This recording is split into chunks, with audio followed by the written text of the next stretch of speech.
Olá, boa tarde a todos Olá, boa tarde a todos do sétimo ano, que é o professor Marcos, de ensino religioso. Estou aqui para deixar para vocês, então, uma instrução sobre a atividade que eu coloquei nessa semana, lembrando que, a partir de agora, eu vou colocar atividade uma semana sim, uma não. Numa semana, vai ter só um conteúdo, e na outra semana, o complemento aquele conteúdo e uma atividade. Na outra, só o conteúdo sem atividade, assim por diante. Vai ter sempre a aula disponível, mas o conteúdo vai intercalar uma semana sim, uma não, tá? Então, essa semana tem atividade, a semana que vem vai ter só o conteúdo sem atividade para entregar, beleza? Então, já na semana passada foi assim, né? Não teve atividade para entregar, só a aula para estudar ali, para ver, enfim. E esse vídeo, né, como eu já fiz na semana passada, eu vou tentar estar colocando toda semana, assim, com uma instrução ali, até para que vocês não precisem estar entrando necessariamente no nosso horário, né, do Meet, e pode assistir ali a qualquer momento essa explicação mesmo, se perder o meeting ali, ou enfim, né, fica a critério de vocês. E mesmo assim eu vou estar sempre disponível no nosso horário do Meet, tá? Então, o que eu vou falar hoje, né? No último conteúdo, aquele que não teve a atividade, só o conteúdo, se falou ali o que era o politeísmo, tá? E hoje eu continuo, então, com o politeísmo. Então, eu vou projetar aqui o que é, o que eu coloquei hoje, né? Projetar aqui na tela com vocês, e a gente vai analisando aqui. Deixa eu só carregar a tela. Então, o que é o politeísmo ali? Então, eu estou colocando aqui a atividade, ela diz o seguinte, na atividade, tá? Leio o texto, assisto o vídeo, que é esse que eu estou fazendo aqui, né? E após respondo as questões. Então, atividade, ó, primeiro leio o texto, assisto o vídeo, depois que estão nos anexos, e depois, então, o que é politeísmo, para dizer o que é politeísmo, e explicar a diferença entre antropomorfismo e antropozoomorfismo. Palavras muito bonitas para dar de nome para os filhos, né? Imagina, o antropomorfo e o antropozoomorfo, né? Nome muito bacana. Então, aqui tem no anexo o texto, tá? O texto que fala sobre isso. Então, tem uma imagem ali do Zeus, uma estátua do Zeus segurando um raio, né? O deus grego, né? O Zeus, deus dos raios, o deus dos deuses gregos. E aqui fala, então, um pouquinho sobre as características, né? Então, o que é o politeísmo? No primeiro parágrafo, meio que repete, né? É a crença na existência de vários deuses. Então, se os cristãos acreditam na existência de um Deus só, no politeísmo, não. Se acredita que existem vários deuses, né?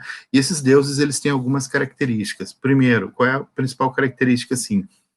Então, tá ali, ó. Cada divindade, ela possui uma força e poder especial, sendo especialistas em determinadas áreas, como, por exemplo, como elementos da natureza.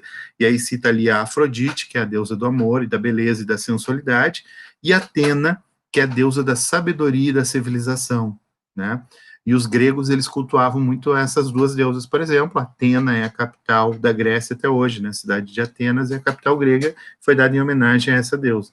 E aqui vem, então, com outras características, como, por exemplo, os deuses do politeísmo, principalmente dos povos mais antigos, eles tinham duas características interessantes. A primeira é o antropomorfismo, né, que foi citado ali nas questões. O que é o antropomorfismo? A palavra antropos significa ser humano, e morfismo significa algo como forma, aparência. Então, são deuses antropomórficos, ou seja, com a aparência humana. Então, eles se parecem com os seres humanos, tá?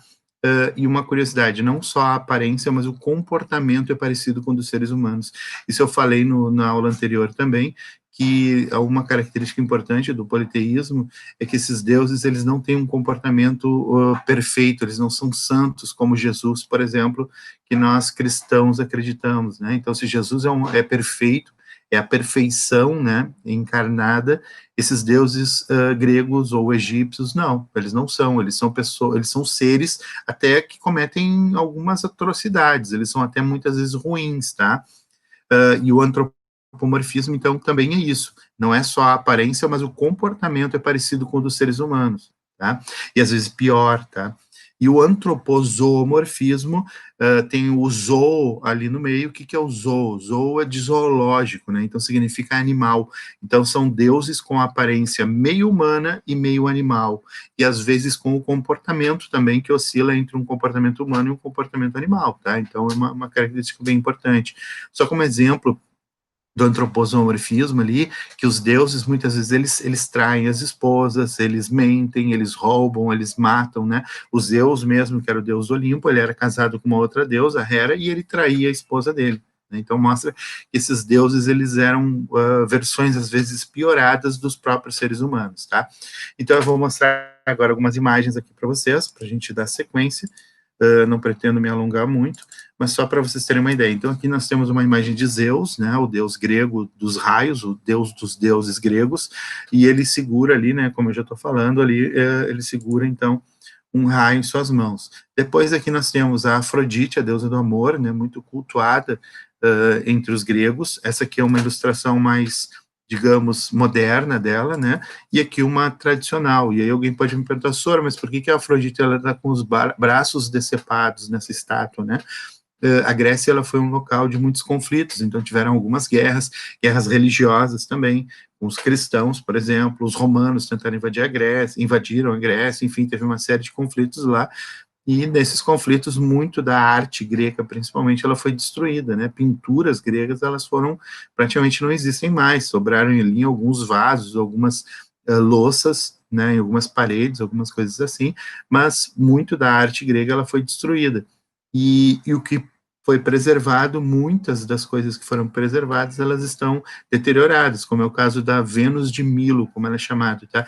O nome Vênus é porque muitos deuses da mitologia grega, eles têm um paralelo, eles também são da religião romana, então eles têm um nome grego e um nome romano, tá? É a mesma coisa que eu dizer lá, falar do, sei lá, o Homem-Aranha, né, em português é Homem-Aranha, em inglês é Spider-Man, né, então o nome dele, na verdade, não é Homem-Aranha, é Spider-Man, tá, então é mais ou menos isso, o nome original é Afrodite, mas os romanos davam o nome de Vênus, então muitas vezes a gente vê lá esses nomes, mas é a mesma criatura lá, é o mesmo Deus que está sendo reverenciado, como Zeus também era chamado de Júpiter, tá? Então, esse caso do Zeus e da Afrodite são os deuses antropomórficos, que têm a aparência e o comportamento humano, tá? Então, eles eram, às vezes, muitas vezes, bem sacanas, eram piores que os seres humanos de modo geral. E aí, a segunda característica, que é o antropozoomorfismo, eles têm a aparência humana e animal, né? Então, aqui tem o Horus, o deus egípcio. Os egípcios antigos tinham essa característica, né, de acreditar em deuses que tinham o corpo, normalmente o corpo humano, mas a cabeça de um animal. Então o Horus, que era um deus bastante cultuado por eles, tinha o corpo humano, mas a cabeça de um falcão, tá? Mas muitas vezes o Horus também era representado com o corpo e a cabeça de falcão também, tá? Acontecia muito raramente de ser ao contrário, o corpo de um falcão e o rosto humano, mas é muito raro isso, mas ele também era representado na sua aparência animal somente, tá? E depois aqui, só para ilustrar mesmo, o Anubis, o deus da morte, que também tem o corpo humano e a cabeça de um chacal, né? Então ele representava a morte e ele tinha essa aparência. Esses deuses, então, do Egito Antigo, não todos os deuses, nem todos os deuses do Egito Antigo tinham uma aparência meio humana, meio animal, tá?